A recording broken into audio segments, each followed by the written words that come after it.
Hello friends, तर कशा आहात सगळे? मजेत ना? तर स्वागत करते तुमचं पुन्हा एकदा आपल्या नवीन व्लॉग व्हिडिओमध्ये आणि तसंच आपल्या चॅनलमध्ये सुद्धा, ज्याचं नाव आहे पूजा जाधव व्लॉग. आणि अजून कोणी आपल्या चॅनलला सबस्क्राईब केलं नसेल तर नक्की सबस्क्राईब करून घ्या, जेणेकरून इथून पुढे ज्या नवीन व्हिडिओज येणार आहेत त्या तुम्हाला लगेचच पाहता येतील. आणि जर अजूनही सबस्क्राईब केलं नसेल तर व्हिडिओला तर आपल्या चॅनलला सबस्क्राईब करून. तर आजच्या व्लॉगमध्ये माझं जे काही रुटीन असणार आहे ते तुम्हाला पाहायला भेटणार आहे. तर चला जास्त वेळ वाया न घालवता स्टार्ट करूयात आपण आपल्या व्हिडिओला ना. असंच शेवटपर्यंत आपल्या व्हिडिओ पाहत राहा. तर आज मी इथे दीदीच्या ॲब्रोज बनवायला घेतल्या होत्या आणि भरपूर दिवसाचं चाललं होतं तिचं माझ्या ॲब्रोज बनवून दे, का तर तिला फोटोशूट करायचा आहे, बेबी शॉवरचं फोटोशूट करायचं आहे उद्याच्याला. आणि त्यासाठी तिला ॲब्रोज बनवायच्या होत्या आणि मला येत आहेच. तर मग ती म्हटली का कशाला पार्लरमध्ये जायचं, त्यासाठी मग मी घरीच बनवून दिल्या. आणि मी ॲब्रोज मला तशा मी घरी अशी घरगुती थोडंसं ट्राय करायची करण्याचा, पण तेव्हा काही कॉलेज वगैरे होतं तेव्हा इतकं मनावर नव्हतं घेतलं. मी जेव्हा माझं ग्रॅज्युएशन झालं त्यानंतर मी बेसिकचा असाच कोर्स केला होता, असं स्वतःसाठीच की आपल्याला काहीतरी नाही का म्हणजे पार्लरमध्ये प्रत्येक वेळेस न जाता आपल्याला घरच्या घरी यावं म्हणून यासाठी. तर मी प्रोफेशनल काही कोर्स केला नाही मेकअपचा किंवा पार्लरचा, ब्युटीचा. बेसिक जो असतो आपला नॉर्मल, तर तो कोर्स केला होता मी. मग त्यामध्ये आम्हाला स्टार्टिंगच ॲब्रोपासून केली होती आमची. तर मी तिथे गेल्यानंतर असं ऐकलं होतं की जेव्हा आपण पार्लर म्हणजे नाही का काही काहींचं एंडपर्यंत म्हणजे क्लास संपतो तोपर्यंत, क्लास संपून पण जातो पण तरी पण काहींना ॲब्रोज बनवता येत नाही.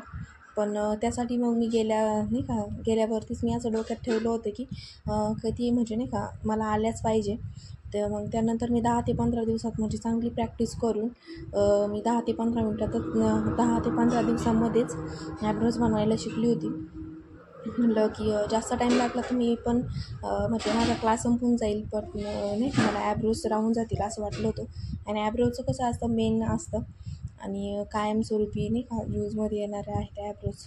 जास्त तर आपण पार्लरमध्ये ॲब्रोज बनवण्यासाठी जातो, स्वतःच्या नाहीत बट दुसऱ्यांच्या का होईना. पण त्यासाठी मी आणि कोणतीच गोष्ट प्रॅक्टिसशिवाय पॉसिबल नसते. त्यासाठी प्रत्येक गोष्टीला. त्यानंतर मी फ्रेश झाल्यानंतर मी मस्त अशी मॅगी बनवली, का तर बाहेर इतका भारी मोसम झाला होता, सगळं असं पावसाचं वातावरण झालं होतं, तुम्ही इथे पाहू शकता. खूप छान मोसम झाला होता आणि म्हणलं असं अशा वातावरणात आपल्याला काहीतरी गरम असं बनवून काहीतरी खाऊशी वाटतं. तर मग म्हणलं की आमचाही मूड झाला होता, मग म्हटलं की चला मॅगी बनवूया. तर मग मस्त अशी मॅगी बनवली होती छान आणि सगळ्यांनी एन्जॉय पण केली. आणि त्यानंतर हा मी इव्हिनिंगला शूट घेतला होता आणि मस्त वातावरण झालं होतं. त्यानंतर मी डायरेक्टली नाईटला जेवणाच्या वेळेस शूट घेतला आहे हा. आणि तेव्हा मी बनवली होती आजच्याला मटणाची भाजी. तर खूप दिवसानंतर बनवली.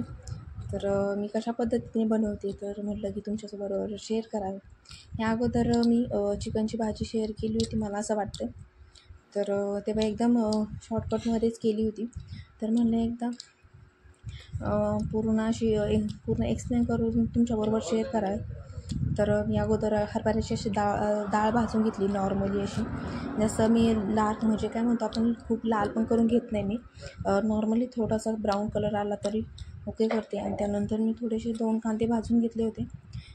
जास्त भाजी नव्हती बनवायची, 4-5 जणांचीच बनवायची होती, त्यामुळं मग मी कढाईमध्येच बनवली. आणि मी ते कांदा परतून घेत होते. 2-3 कांदे घेतले होते मी, ते काळे करून घेतले. त्यानंतर ते मस्त कढईमध्ये परतून घेतले आणि तुम्ही ते पाहू शकता. मस्त असे परतून घेतल्यानंतर कांद्याचाही मग आपण भाजतो तेव्हापेक्षा पण कलर थोडा चेंज होत असतो कांद्याचा. आणि मी कोणतीही म्हणजे काळ्या रश्श्याची भाजी जर असेल तर मी अशाच पद्धतीने करत असते, का तर छान होते भाजी एकदम. आपण कशी नॉनव्हेजची भाजी लागते त्या पद्धतीनेच लागते. आणि मी नॉनव्हेजच्या भाजीला फुटाणे वगैरे काही ॲड करत नाही, मला नाही आवडत. म्हणजे त्यांनी इतकं पण मला असं वाटतं नाही का, म्हणजे काहींना आवडतं घालायला पण मी नाही ॲड करत. आणि मी हरभऱ्याची डाळ अशी आधी जेव्हा भांडं असं कोरडं होतं तेव्हा मी दळून घेतली, का तर जेव्हा पाणी टाकतो, जर तुमची अशी भाजी जर म्हणजे काय म्हणतो आपण, डाळ जर अगदी अशी बारीक जर नसेल होत मिक्सरच्या भांड्यामध्ये, तर तुम्ही अगोदर अशी आपली भाजलेली कडक झालेली डाळ जी असते ती तुम्ही फक्त अशी बिना पाणी न घालता आधी ग्राइंड करून घेऊ शकता, जेणेकरून ती एकदम बारीक पेस्ट होते त्याची. आणि नंतर थोडंसं आपलं कपभर पाणी ॲड करायचं आणि त्यानंतर अशी फाईन पेस्ट होते, म्हणजे अगदी आपण पाट्यावरती वाटतो ना त्या पद्धतीने मग आपली एकदम बारीक पेस्ट तयार होते. आणि तशी काही त्यांच्यामध्ये भांडे वगैरे जर चांगला असेल मिक्सरचं तर मग त्यामध्ये निघतं, पण तरी असं थोडं नॉर्मल ठोसर राहतं, तर ते मला तसं आवडत नाही. एकदम प्युअर अशी पेस्ट झाली पाहिजे असं, तर त्यासाठी मग मी अगोदर बिना पाणी घालता वाटत असते अगोदर. मग त्यानंतर मग आणि ते मी घेतलं का भाजलेला आपण परतून घेतलेला कांदा आणि थोडीशी कोथिंबीर ॲड केली आणि त्यामध्ये पुदिन्याची पानं, ही कालच आणली होती तरी पण पूर्ण वाळून गेली. घरीच असा आहे पुदिना, पण तरी फ्रेश नव्हता. काल आणली होती बट ते सुकले पूर्ण वाळून गेली. पण पुदिन्याचा फ्लेवर वेगळाच असतो आणि नॉनव्हेजच्या भाजीला पुदिना घालायलाच पाहिजे, म्हणजे त्याच्याशिवाय भाजी इनकम्प्लीट असते. माझी तर असते. कोथिंबीर म्हणा आणि पुदिना तर घालायलाच पाहिजे, कोणतीही भाजी असो. मला असं वाटतं काळ्या मसाल्याची पुदिना घातल्याने त्याला टेस्टच वेगळी येते. आणि मी आजच्याला कांदे थोडे कमी घेतले होते, तर म्हणलं प्रत्येक वेळेस जास्तच नाही का म्हणजे असे पूर्ण काळीच बनवण्यापेक्षा थोडीफार थोडा ग्रीनिश असं लूक जरी आलं भाजीला तरी पण छान वाटते, म्हणजे दिसते छान. तसा प्रयत्न चालला होता माझा कालच्याला, त्यामुळं मी भरपूर कोथिंबीर घातली होती आणि चॉप करूनही ॲड केली आणि वाटणातही घेतली जास्त. तर मी या वाटणामध्ये थोडंसं म्हणजे जे आपण पेस्ट टाकतो ना त्यामध्ये थोडीशी हळद ॲड करून घेत असते, कारण की कांद्यामध्ये जेव्हा आपण थोडीशी नॉर्मल हळद टाकतो तर त्याची एक वेगळी टेस्ट बनून जाते आणि ती पूर्ण फ्लेवर तसाच भाजीलाही येतो असं म्हणतात. आणि मी ॲड करून पण पाहिलं आहे तर खरंच खूप छान होती भाजी. काळ्या म्हणजे नाही का कांद्यामध्ये थोडीशी हळद ॲड केल्याने. तर मी याला पूर्ण असं तेल सुटेपर्यंत, म्हणजे नॉर्मल पहिल्यांदा मी दोन पळ्या तेल टाकलं असेल आणि पूर्ण असं त्याच्यातलं पाणी आटूस्तोपर्यंत त्याला परतून घेते. आता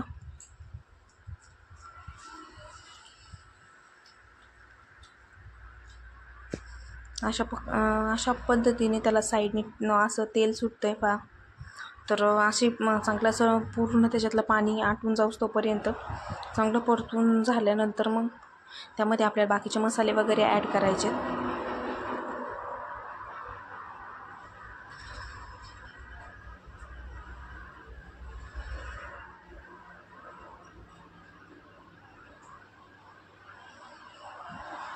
तर त्यासाठी मी काही मसाले वगैरे काढून घेतले इथे आहे. मी घेतले आहेत मटण मसाला, लाल तिखट, धनिया पावडर आणि अंबारी मसाला.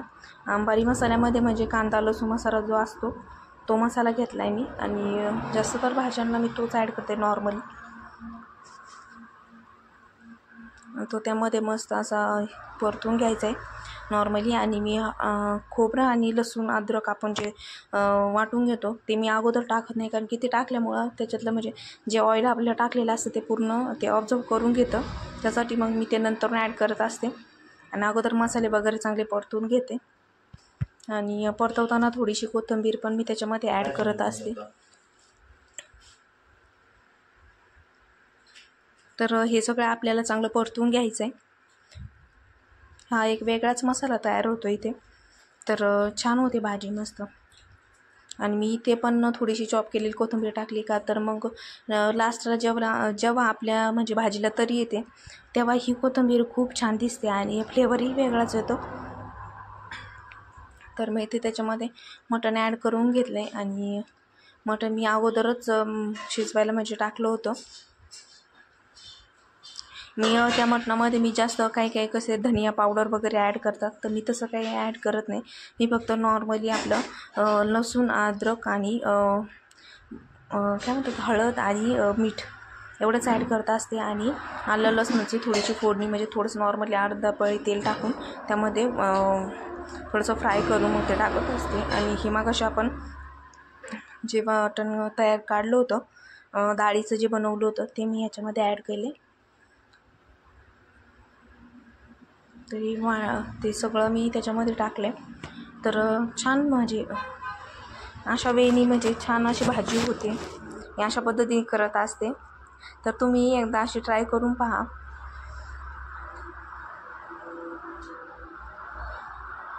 तर मला 4 ते 5 माणसांची बनवायची होती, त्यामुळे मग मी थोडीच बनवली आज भाजी. मला काही म्हणजे जास्त बनवण्यात पण कसं उद्याच्याला गुरुवार आहे आणि त्याच्यामुळे जास्त बनवायची नव्हती, म्हणजे राहायला नको आणि आज संपली पाहिजे असं काहीतरी चाललं, त्याच्यामुळं मग थोडीच प्रमाण थोडंच कमीच ठेवलं होतं मी. तर अशा पद्धतीने मी बनवत असते भाजी. तर आपली भाजी अशी बनवून रेडी आहे. त्यावरती मी थोडी गार्निशिंगसाठी थोडीशी कोथिंबीर ठेवली होती, तर ती ॲड केली. तर आजची भाजी कशी वाटली ते नक्की कमेंट करून तर सांगा. आता चालेल आमचं जेवण वगैरे करून आणि थोड्या वेळ वॉकिंग केली आणि बाहेर बसलो होतो, तर म्हटलं आजचा व्हिडिओ बाहेरच एंड करावा. तर मस्त अशी छान हवा सुटली आहे, थंड, आणि पावसाचंही वातावरण झालं, तुम्ही पाहू शकता इथे. तर आजची भाजी खूप छान झाली होती. म्हणजे मी आत्तापर्यंतच्या जेवढ्या भाज्या बनवल्यात त्यामध्ये मला आजची भाजी खूप छान वाटली खरं सांगायचं तर. आणि या अगोदरही मी नॉनव्हेजच बनवायची, माहेरी होते तेव्हा जास्त तर मला नॉनव्हेज बनवायला आवडतं. आणि तिकडे गेल्यानंतरही मी दोन्ही पण भाज्या बनवायला लागली. पण नॉनव्हेजमध्ये मी आत्तापर्यंत ज्या बनवल्यात त्यामध्ये मला आजची भाजी खूप आवडली खरंच. छान झाली होती, म्हणजे एकदम झटकीपट बनवली. तर आज थोडासा मूड होता नॉनव्हेज खाण्याचा, तर म्हटलं की चला बनवूयात आणि तुमच्याबरोबरही शेअर करूयात. तर कशी वाटली माझी नॉनव्हेज बनवण्याची पद्धत तर नक्की कमेंट करून सांगा. आणि आय होप की तुम्हाला माझी रेसिपी खूप आवडली असेल आणि तुम्ही ही जरूर ट्राय करून पहा. आणि जर तुम्हाला आवडली असेल तर तुम्ही ट्राय करा. आणि चला तर मग जास्त वेळ वाया न घालवता आजचा व्हिडिओ मी इथेच एंड करते. तर भेटूयात आपल्या नवीन व्हिडिओमध्ये. तोपर्यंत सर्वांनी काळजी घ्या. जर आजचा व्हिडिओ आवडला असेल तर व्हिडिओला एक लाईक आणि चॅनलला सबस्क्राईब करायला विसरू नका. आणि आजचा व्हिडिओ कसा वाटला ते कमेंटमध्ये सांगायलाही विसरू नका. चला तर मग बाय, गुड नाईट.